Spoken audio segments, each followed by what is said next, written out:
পিছন নিয়ে কামড়া কামড়ি করে সে পিছনে পড়ে থাকবে। আর যারা চায় যে আমরা এগিয়ে যাই তাদেরকে ফরওয়ার্ড লুক করতে হবে, সামনে দেখতে হবে। এই জন্য আসুন পচা পিছনটাকে পিছনে ফেলে দিই, এটা নিয়ে আর চর্চা না করি। এখন জাতি হিসাবে ঐক্যবদ্ধভাবে সামনে কিভাবে আমরা আগাবো, আমরা সেই রোডম্যাপ তৈরি করি সবাই মিলে। এখানে জাতির সকল স্তম্ভের হাতগুলোকে জাতীয় স্বার্থে এক জায়গায় আসতেই হবে। এই জায়গায় কোনো বিভাজন চলবে না।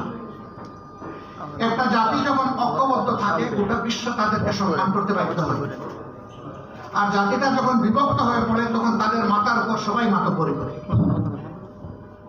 এবং এতে ওই জাতির শুধু ক্ষতির পরিমাণ বাড়ে, এই জাতি লাভবান হয় না।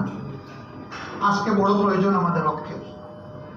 আমরা অতীতে যদি বিভক্ত হয়েই থাকি দল ধর্মের ভিত্তিতে, ট্রাইবস এবং বিভিন্ন কাস্টের ভিত্তিতে, আমি বলবো যে এগুলো আমরা ভুলে যাই।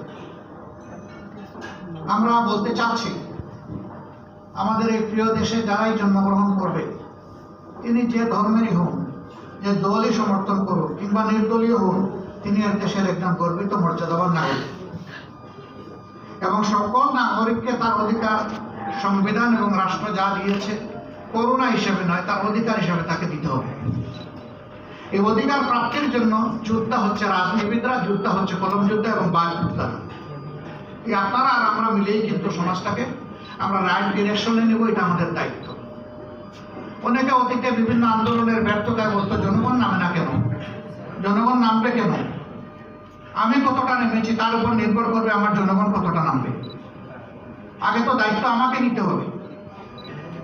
আমি যদি অসত্যকে প্রতিরোধ করতে চাই, শুধু ঘরে বসে আমাকে ফর্মুলা দিলে তো হবে না, আমাকে রাস্তায় নামতে হবে, রাস্তায় নেমে নেতৃত্ব দিতে হবে।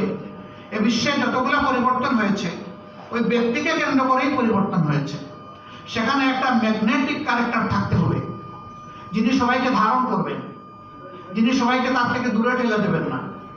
সেই ম্যাগনেটিক ক্যারেক্টার আল্লাহ যাদের মাঝে দিয়েছেন তাদের দ্বারাই সমাজের পরিবর্তন হয়। আমরা এমন ব্যক্তি আল্লাহর কাছে চাই তিনি যেন সেরকম ক্যারেক্টার, উদার বিশাল মনের মানুষ, যিনি সারা বাংলাদেশের প্রত্যেকটি ইন্ডিভিজুয়ালকে তার অন্তরে শ্রদ্ধার সাথে ধারণ করবেন, এমন মানুষ আমাদের বড় প্রয়োজন। আল্লাহ যেন সেটা দিয়ে আমাদেরকে সাহায্য করে। সাংবাদিক ভাই বোনেরা, অতীতে আপনাদের হাতের কলমকে ফ্রিজ করে রাখা হয়েছিল, একটা অদেখা হ্যান্ডকাপ আপনাদেরকে পরিয়ে দেওয়া হয়েছিল। যারা কথা বলে তাদের মুখে সেরকম অদেখা একটা তালা ঝুলিয়ে দেওয়া হয়েছিল। সাময়িকভাবে এই তালা খুলেছে। আমরা যখন জেগেই উঠেছি আমাদের আর ঘুমাবার প্রয়োজন নেই। এই জাগ্রত জাতিকে মঞ্জিলে পৌঁছানোর জন্য, প্রপার ডেস্টিনেশনে পৌঁছানোর জন্য এখন আমাদেরকে রাত দিন কাজ করতে হবে সবাই।